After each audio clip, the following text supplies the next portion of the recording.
Hi, my name's Phil. I like talking about politics. And after President Trump's envoy, the inexperienced Steve Witkoff, met Vladimir Putin this week, the Orange one said the meeting went very well, and he has suggested that there will be a physical meeting between Trump and Putin, possibly next week.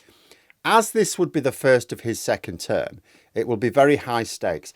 It would surely be embarrassing for Trump if he attends such a meeting and comes away with no tangible results. So is Trump walking into a trap here? And if so, who's he going to be angry at when it happens?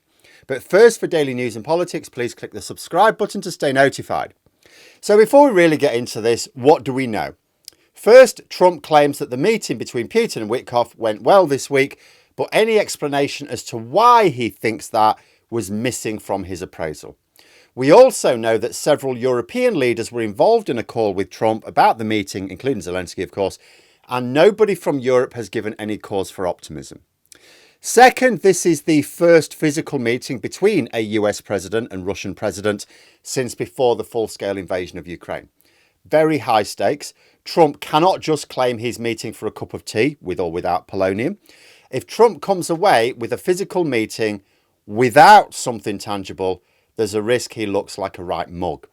Trump claimed that he had a special relationship with Putin, which would allow him to forge agreements that no other president could. In other words, his personality transcends the normal diplomatic processes. Trump's ego is on the line here.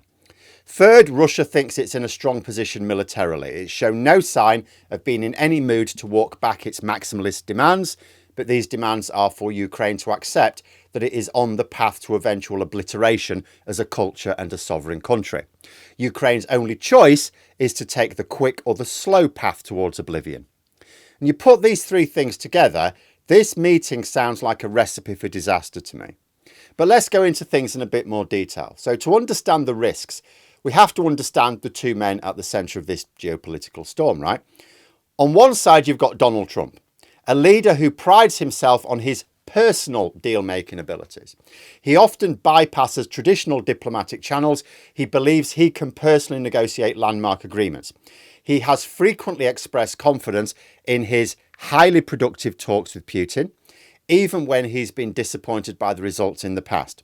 His approach is transactional, often seeking quick headline-grabbing wins that he can present as proof of his negotiating prowess. On the other side is Vladimir Putin, a leader who comes from a completely different school of thought. Analysts describe his negotiation playbook as disciplined, patient, psychological. He's known for maximising his initial demands, delaying concessions, controlling the pace of talks to wear down his opponents. While Trump wants a fast deal, Putin's strategy is a long, slow one designed to use the negotiation process itself as a tool to consolidate battlefield gains and extract maximum concessions. He's very adept at using goodwill gestures to keep his counterpart engaged, dangling the carrot, all while resetting expectations in Russia's favour. And that creates a very dangerous imbalance. One leader is playing for a quick, visible victory. Another factor about Trump, of course, is he doesn't like to refer to experts because he is the key player, right? And the other, Putin, is playing the long game, viewing his counterpart's eagerness as a weakness to be exploited. And skeptics have long warned that Putin will take advantage of Trump's desire for a deal to pressure Ukraine into making major concessions to Moscow. It happened earlier this year. The very dynamic of the meeting is just skewed. While Trump wants validation as a deal maker, Putin uses the global stage to enhance his own legitimacy and secure strategic victories that might otherwise be out of reach. The context of their recent interactions only heightens these concerns. We had months of back and forth with Trump issuing and then shortening deadlines for a ceasefire. There's a lingering skepticism about whether his threats of tariffs and sanctions have been taken very seriously in Moscow. Putin, meanwhile, has given little indication he's ready to alter his core war aims in Ukraine. That sets the stage not for a negotiation between equals, but a potential trap where American and Western interests are traded away for the appearance of a deal.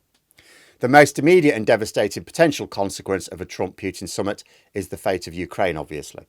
A central fear amongst analysts is that any deal brokered to end the war would come at Kyiv's expense. Concerns have been raised for many months that a settlement could include significant concessions such as ruling out NATO membership for Ukraine or allowing Russia to maintain control over Ukrainian territories that it currently occupies, as well as a few that it does not. Such a deal, brokered over the heads of Ukrainian leaders, would be catastrophic for Ukraine.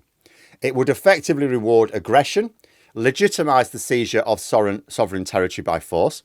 It's true that the plan is for Ukraine to be included in a three-way meeting, but that would be after the face-to-face meeting with Trump and Putin. Ukrainian officials from President Zelensky down have been clear a just peace cannot be built on the surrender of their land. They've insisted that genuine peace will only come when Moscow feels enough pressure to negotiate seriously, not when it is gifted its primary war aims at the negotiating table. Putin's strategy, a lot of people think, is very transparent. Use a ceasefire negotiation not to end the war, but to accelerate victory on their terms.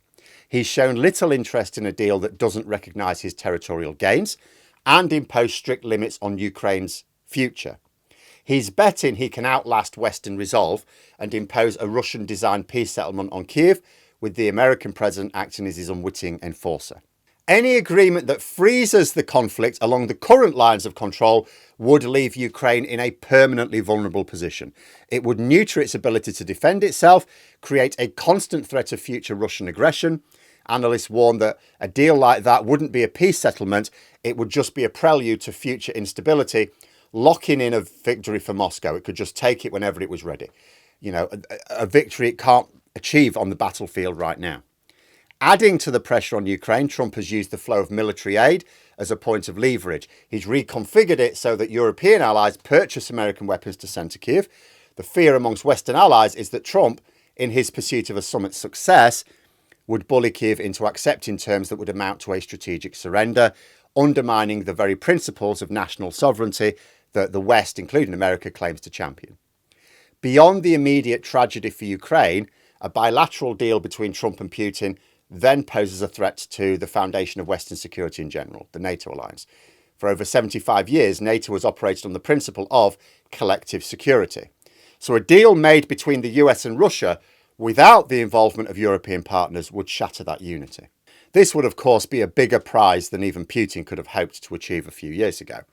Trump's rhetoric has often been critical of NATO allies, whom he repeatedly accused of not paying their fair share. His administration's approach has been transactional, framing the arming of Ukraine as a deal where NATO buys American weapons. While this may have domestic political benefits, it also treats the alliance not as a strategic partnership, but a collection of clients. European leaders are watching this very carefully. They will worry that Trump's willingness to accommodate Russian interests could fracture the transatlantic solidarity that has been absolutely essential in confronting Moscow so far. A US-Russia pact that sacrifices Ukrainian interests would be seen as an American retreat from its traditional leadership role. That has been under threat for about half a year now, of course. That could embolden Russia to test the alliance's resolve further, with a lot of people questioning whether the US would actually honour its Article 5 commitment in a future crisis. The perception is that Trump is willing to negotiate over the heads of not just Ukraine, but other European partners as well. By meeting Putin as an equal on the world stage, Trump risks normalising a leader who should be treated like a pariah, who has launched the largest land war in Europe since World War II. Russian opposition figures have criticised this, calling it a process that elevates Putin and emboldens him to commit further aggression. The consequences of a disastrous Trump-Putin summit would ripple beyond Europe as well.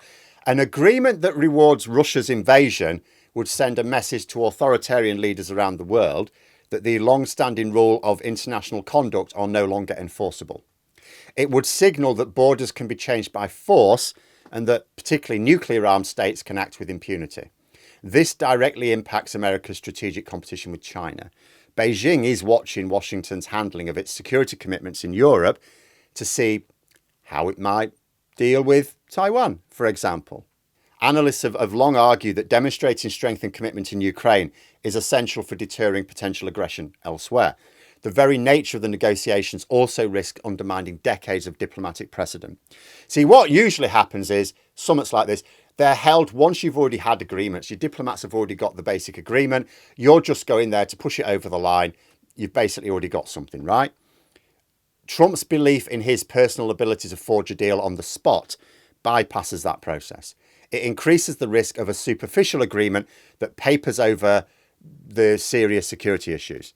It could create a false sense of security while leaving the root cause of the conflict to fester. A deal that legitimizes Putin's gains would also be a major propaganda victory for the Kremlin. Putin wants to use these meetings to boost his status as a global statesman. There's not many people Trump has visited, and secure Western acceptance of a new European security landscape, which is dictated by Moscow. It would be a huge blow to the global pro-democracy movement, a victory for the narrative that authoritarianism is more effective. Now, some may argue that any dialogue is better than no dialogue, but of course they've both got phones.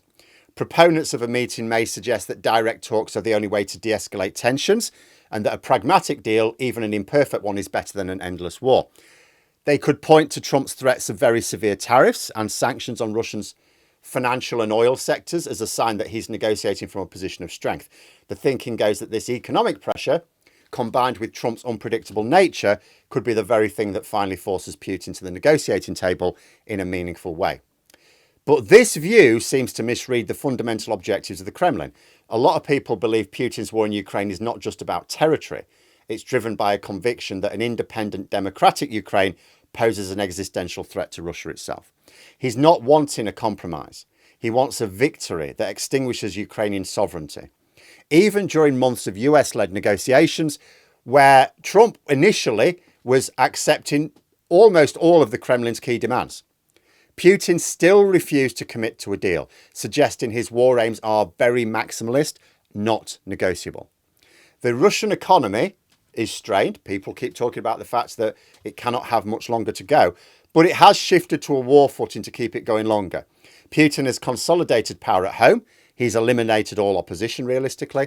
He likely believes he can outlast Western support for Ukraine and win the war on the battlefield.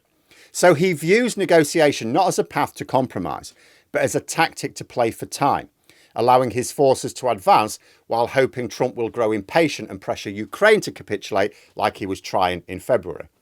The harsh reality is that the mismatch in negotiating styles and objectives heavily favours Putin. His patient strategic approach is designed to exploit a desire for a quick, headline-worthy deal. The risk is not just that a deal will be bad, but that the United States will be outmaneuvered into enforcing a settlement that ultimately serves Russia's strategic interests, fundamentally weakening Ukraine, fracturing NATO, damaging American credibility on the world stage for years to come.